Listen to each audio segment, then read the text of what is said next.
So what's up, OJ? How was the weekend? I mean, definitely not the weekend you were looking for. Yeah, no, it was a little bit of a painful weekend because Colorado's a tough team for sure. Honestly, I feel like we played first half and then let go a little bit afterward because Colorado went on for quite a run. Yeah, yeah, that's a pretty accurate statement, I would say. Yeah, looking through it. So I mean, but that's something that's usually not an issue for the Calgary team, as far as they don't ever usually seem to run out of energy like that. What do you think it was? They just kind of blew their load last week playing in Vancouver against the old coach, and Maybe.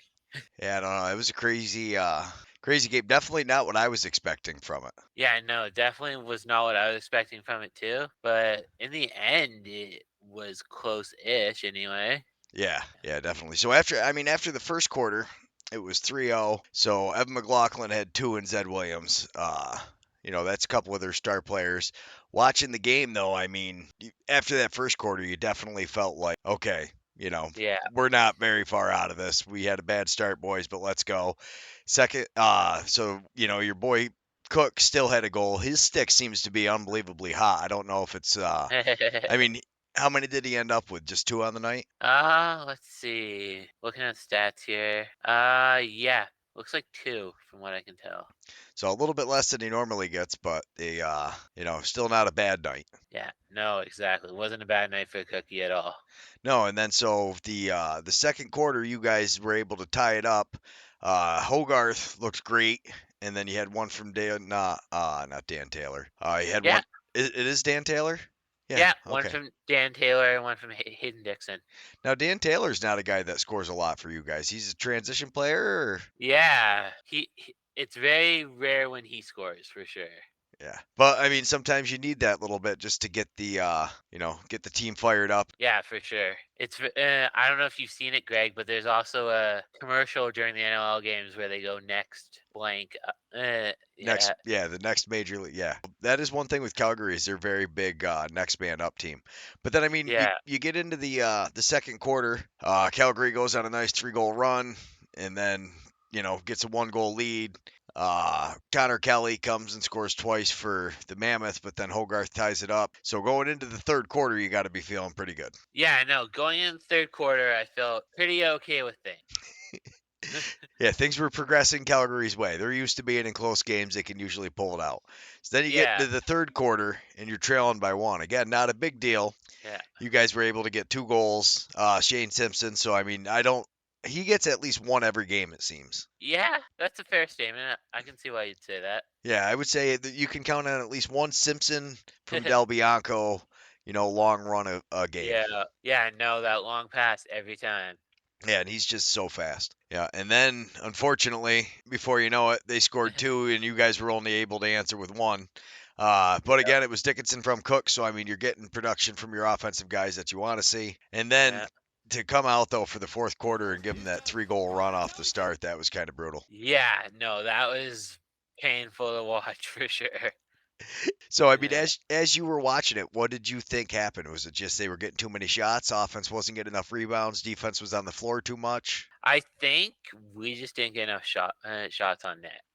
Very possible. Yeah, like I said, it was the one game I didn't get a chance to watch this weekend. I was quite surprised by the stats, though. I will say that. Yeah. So then the power play. So what were the penalties? Do you remember? Not off the top of my head, no. All right, so it looks like Connor Robinson got 2 minute for delay a game, and then 2 minutes for an illegal cross check. Simpson and Cook That's both right. on the power play as well as T. Horgraf. Yes, Or with the 3:08 left, Connor Kelly scored, and yeah, that was kind of the dagger goal. It looks like. yeah. Connor Kelly scored two, then Edwards, then Gibson, then Jay Capito. Yeah, yeah. I mean, looking at the score sheet though, it looks like that Connor Kelly wanted to make it 9-12. I mean, you still think you're in it, but then Yeah, Caputo scores with 2.5 minutes left, and you're like, yeah. okay, now this has gotten a little bit ridiculous, boys. Yeah, there's a point where you're like, okay, this is over now. Yeah, yeah. You're looking at it. So I mean, but so Colorado had 48 shots on Delbs, huh? Yep. Well, I'll let you read your top stuff, and we'll do it that way. Top goal getters tonight were Thomas Holgraf for Calgary with 3, and Colorado we had Connor Kelly with 4 goals. Yeah, he was a former Firewolf. He really seems to be coming on now as the team's getting a little better.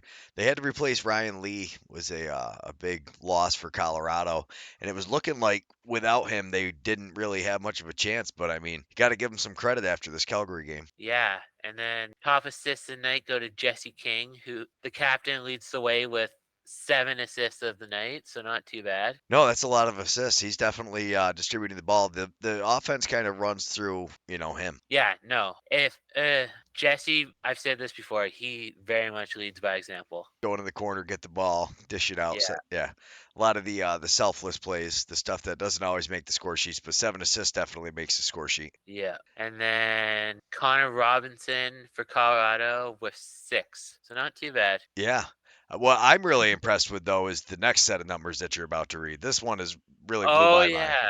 Okay, so with a total loose balls, Zach Curry was finally back in the top ball section with 16 loose balls. Yeah, that's a lot of loose balls. Yeah, I'm guessing was he taking most of the faceoffs for Calgary? I think so. Yeah, Yeah, yeah, that tends to help. He does a good job. I mean, he might not be the best face-off guy when it comes to winning every face-off, but he yeah, doesn't lose them. And when you're playing against Withers and yeah, Nardella and Baptiste, those guys that they're known for just kind of dominating the face-off. yeah, But the having a guy like Zach Currier, we got to see it when they played. Was it San Diego? I think they were played, and yeah, yeah, just not losing it cleanly, not giving Baptiste a chance to kind of set up their game right off the bat. yeah, That was huge. yeah. And for Colorado, we have Tim Edwards with 17 in the night. Yeah, which is crazy as well. Yeah. All right.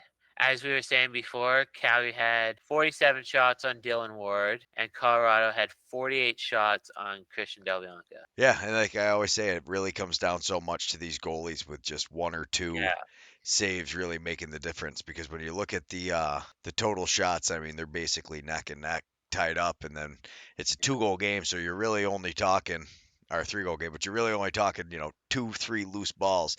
And it looks like Zach Currier has moved up into he's tied for 12th now in the league in the loose ball category, and nice. Tim Edwards, who beat him, is tied for 10th. Oh yeah, that's just crazy. Yeah. Who's got the top of that one? So your top loose balls guy are you've got Jake Withers, the Halifax Thunderbirds. Yep. He takes faceoffs, plays D. Joe Nardella, same thing. Ian McKay for the Bandits. Nardella plays for the Firewolves. Ian McKay plays for the Bandits.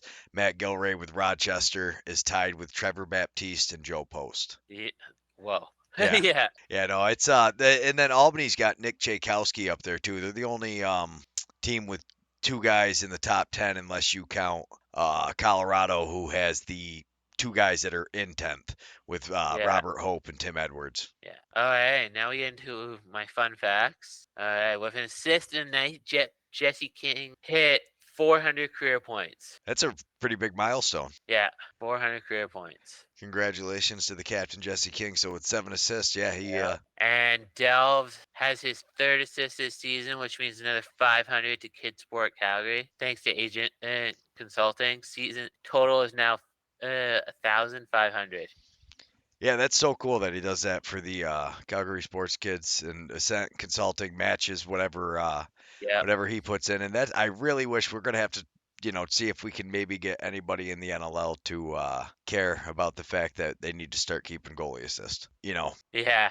Yeah, I was just actually looking so with but no, I'm super excited for it. Should be a great weekend of lacrosse. Now, with so many of these teams here, I'll hide myself so you can see it. So you got so many of these teams sitting right with Yeah. Calgary at that. They're at 2 and 3. Yeah. Kind of, yeah, you got to start, it's almost a must-win situation here pretty soon for some of these teams. Yeah. Hopefully we go after next weekend. We go 5-3. So.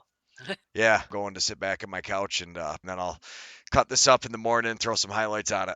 Awesome. All right, so All as right. usual, it's been awesome talking to you, Owen. I can't wait this weekend.